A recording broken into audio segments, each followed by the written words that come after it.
This is all very premature, but I'm very honored to be here. Assalamu alaikum. And since we're in New York City, how you doing?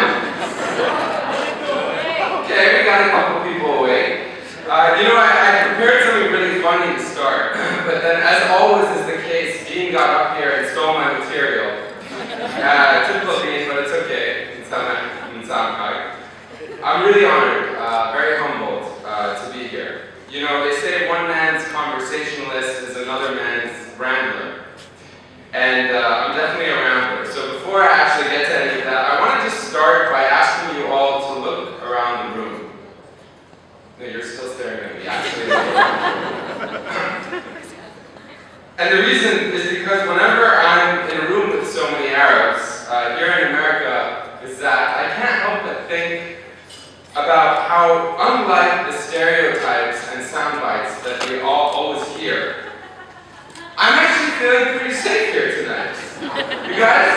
Safe? Yeah? Good. Proud? You feeling proud? I'm feeling really proud. Very proud to be in such great company like Iman, Farid, and everyone else here tonight. I also am feeling to be very straightforward, a little bit sexy. I have on these blue ties, so that's how I'm feeling. I'm feeling good. How are you feeling? Okay. All right.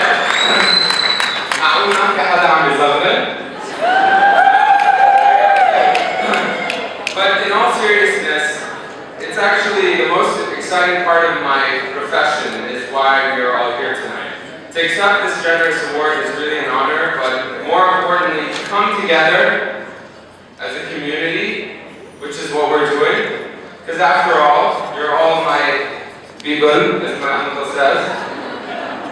But community is actually at the heart of my job.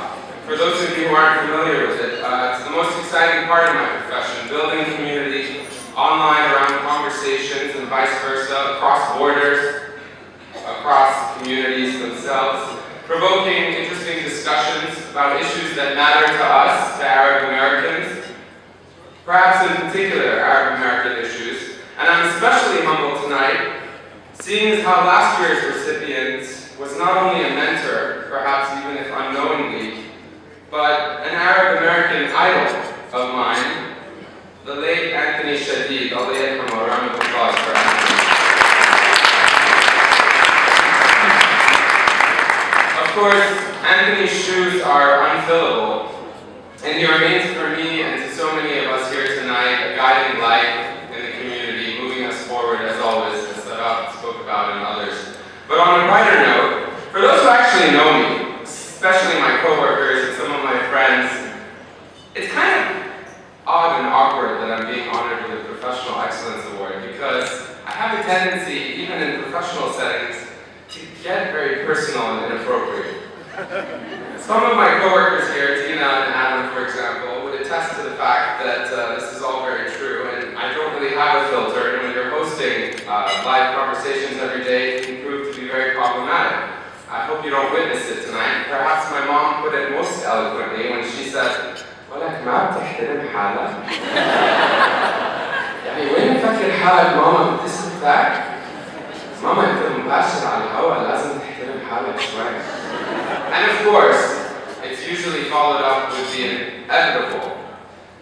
أخ عليك يا أحمد لازم أربيك من أول وجديد. Literally 2 hours ago on the phone. But this week, exactly a year ago, I left Al Jazeera English, where I was hosting the stream, to join HuffPost Live, as Shaiman mentioned. It was an opportunity for me to reach a new American audience, with a new breadth of coverage that's disruptive, yes, maybe challenging conventions, and also an opportunity to speak about issues that are really important to me, Arab American issues, as well as Arab issues back home. And at HuffPost Live in 6 short months, we've created more than 3,900 conversations, chopped them into 10,000 or more video clips, and drew in about 149 million viewers. Hopefully at least 3 of you are in this room. You can include yourselves in that. I've noticed that among the most impactful conversations, perhaps, are ones that continue to resurface around an issue that I think is very important to everybody here in this room, which is the polarization of society and the lack of unity and the lack of tolerance sometimes that we see in our community. Of course, we are, as you all know, a diverse community, multifaceted, maybe even, you could say, not a monolith. But we share a common heritage, we share a common struggle. We want to have a lasting impact on American society, right? Yeah. We got one that stood off, no one else wants to impact society.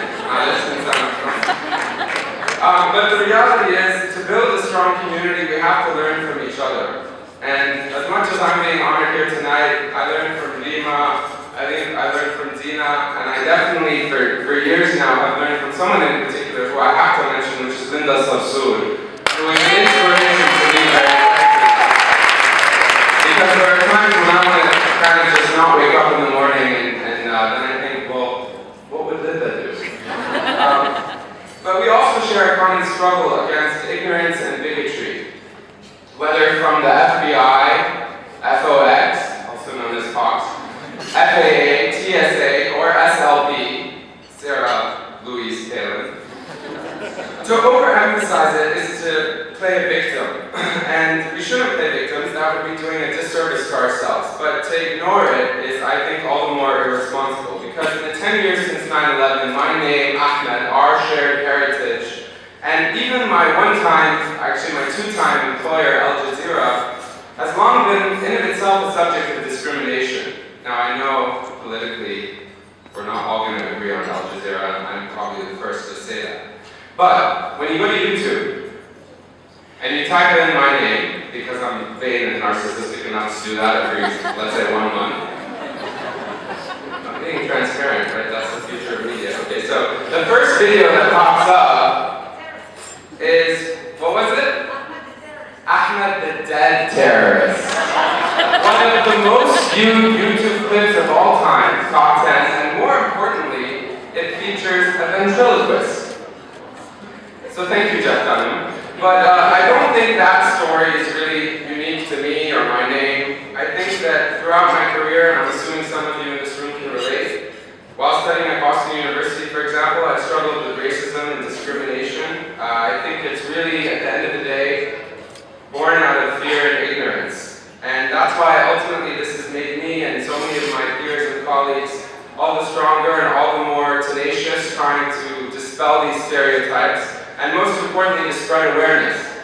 When I was younger, I really didn't know what I wanted to do. I came into journalism because I kind of always had the sense of not belonging to any one place. I grew up in Kuwait, Egypt, Austria, Switzerland, California, and I think because of having such different experiences in each country, the conflicting perceptions and narrative of what is the norm and what is conventional really has grown to inform my interests. So I'm just going to go through a few key experiences in case you can relate. When I was 17 in 2002, I arrived in Boston. I went to Boston University for undergrad. Anybody Boston? No? One? Okay, 2 people. Yeah, I don't really like Boston. So I got there, and of course this was exactly 1 year after 9/11. I bought a Palestinian flag with me. It was in my apartment because that's where my grandparents and family is originally from. And I was really proud. You know, girls would come to my room and they would say to me, "Oh, I love the flag. The colors are so bold. Where's it from?" And I would say, "Oh, I'm Palestinian. I'm just Palestine." Silence. And I'd say, "You know, like Egypt?" Silence. Okay. And then I'd say, "No, Palestine." It's like, and then they'd say, "Oh, Pakistan." No, it's not Pakistan. It's Palestine. And then they'd go away, and then they'd come back, 20 minutes later, and they'd say, "Oh, Afghanistan." No, not Afghanistan. So that was one experience that kind of set the tone, I think, for me. But then also there was this thing called quickie jobs. So quickie jobs was a way to make extra cash right on the side. I had a scholarship, so perhaps I was more fortunate. But when I would apply to these quickie jobs, maybe mowing the lawn or painting fences over the weekend on Saturday, I would call and, they'd answer, and it would usually be the woman because she was, I guess, the one who wanted the fence painted. And I'd go through I could be available Saturday at 11, I'll see you there, I'll show up, I do need you to wear sneakers, and everything would be set, and I can't tell you how many times, and I mean this sincerely, when I gave them my name, Ahmed, the response would be, Oh, just give me a sec, I need to check with my husband. There may have been someone who actually already got this job, and literally it happened more times than I'd like to admit. Then there was that time in Massachusetts as well when a policeman was arresting me and put me in the back of a car, shackled my arms together, and called me a sand nigger and a turban head. Now, I'm not trying to play the victim yet, but there was also a time in grad school here in New York City, also on Halloween. When I got arrested, it was on Halloween. I was charged with some antiquated law, apparently from 1841 or something in Massachusetts, called being a keeper of disorderly home, which my mom would also agree with. But the point being, again in grad school, I dressed up like my professor, and I won this costume contest. And I kind of did a good job. I used a Sharpie marker on my face, which I would advise everybody against. And I was asleep because I was skipping lecture, which is not something I'm proud of, but it's the reality. And I woke up to dozens of text messages. And apparently my professor, who I had dressed up as, was not very happy that I had done it. And he called me, quote, the evil twin of Ismail Haniyeh. It's kind of funny. Some people didn't find it so funny, but the point being, I actually skipped class and eventually would learn that he would apologize and it wasn't a big deal. But then here's perhaps the kicker. My first big job after I worked at PBS for a very short amount of time was at the New York Times. I mean, for me, that was the be-all, end-all. Finally, my dad would be proud that I was a journalist at the New York Times and not a nuclear physicist like him. I'll never forget her name. Her name was Barbara. She was in charge of HR. And I walked into HR. There was a business reporter who was starting on the same day. And there we were standing. And I told her, well, if you're not here when I need to drop off the HR papers, can I just leave them on your desk? And she said to me, leave them on my desk? And I said, yeah, and the guy next to me, the business reporter, wanted to know as well. And I swear to you, you can't write this stuff. She looks me deadpan in the eye, and she says to me, well, how do I know you're not going to leave a bomb under my desk? Now, I've never really shared that publicly, and I didn't even share it with any of my superiors. It was my first week on the job. I did a cost-benefit analysis, even though I'm horrible at finances and economics, but I realized it was probably not a good idea to complain at that point. But as much as it sounds like being Arab was an obstacle to success, the truth is, alhamdulillah, it's an asset. It really is. For all of us. And I know this because so many of you have reached the same success, and the experiences and perspectives and accessibility that I could provide in my field in journalism, I think was really timely, or so it seemed, when I was studying and working.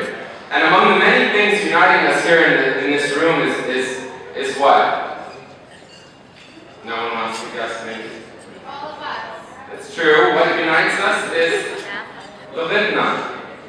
Even though I'm speaking in English, I guess years of Arabic lessons kind of sort of paid off with Madame Mokka, although I'm still convinced she was much more interested in the tea and the café that we would always provide customary than in my command of the Arabic language. But our mother tongue unites us, right? I've been able to use it in my jobs. I know that Rima can probably relate to a certain extent, being in the same field, transcribing, for example, audio footage and video footage at the New York Times during the Iraq War. And the same was true when I worked at PBS. It became clear to me, like all of you, each in our respective professions, we have a shared responsibility to continue to challenge, conduct, also to keep things light, keep giggling at times, but also we need to connect, I think, our heritage and Syria and what's happening in Syria and elsewhere in the region with America, because we are connected to these stories invariably. We need to offer people, and I'm so grateful to be able to do this. I won't pull it up now because the NAAP-NY logo is so beautiful, but filmmaker, I seriously, sincerely mean that. Whoever did that should get, I don't know, a raise or a raffle or something. But Ahmed Shihab-Eldin, the Palestinian farmer turned filmmaker who was held at Los Angeles airport, we should give him a platform to share his stories. By the way, he's nominated for an Oscar tomorrow. It's the first Palestinian film to be nominated for an Oscar. So I see here tonight in this room friends of mine, colleagues, Gitmo lawyers, comedians, teachers, doctors, even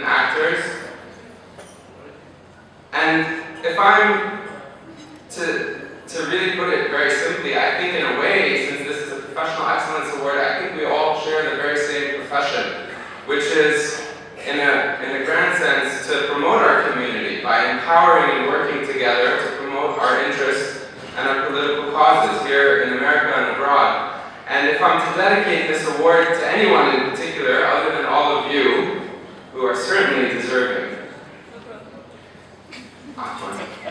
You must be Egyptian. It would be to my mother. As it goes, we have a saying, Ummak thumma ummak thumma ummak. No one knows it? I made it up. Thumma abak. My mom, like many other brave Arab women, was and as they are at the forefront of progress and development for each of the respective generations. And if I have this opportunity, I just want to say that I think it's really, for me, having been raised in a house of three very strong, opinionated, bold women who will never let me live down the fact that they are in charge of everything and I am secondary.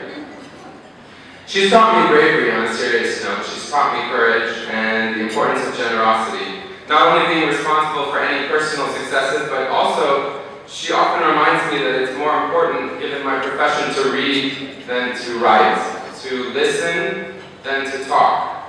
So, in that spirit, I'll stop talking shortly, and I'd like to thank you all for this honor. It really does seem premature, and for as much as I hate, as I hope some of you hate, that when you type in, or that when I type in narcissistically, of course, Ahmed into YouTube, you get Ahmed the evil terrorist or the dead terrorist. It sure does feel good, finally, to have the opportunity every morning, and I'm so grateful, to wake up and say, you're watching HuffPost Live, I'm Ahmed Shihab-Eldin. And I'm confident that soon enough, with all of the Ahmeds, the Mohammeds, the Mustafas, the Limas, the Farids, the Dinas, the Lindas, the Sarabs, the Adils, the Mays, the Ramis, the Deans, the Karims, you get the point. And the Jumanas, the name I love, by the way. I think one of these days, a more important, a more fitting, and a more deserving, funnier video even, will pop up when you type in Ahmed. At least I hope so. Thank you so much to the NAAP board. I really appreciate it. I'm so honored to be here tonight.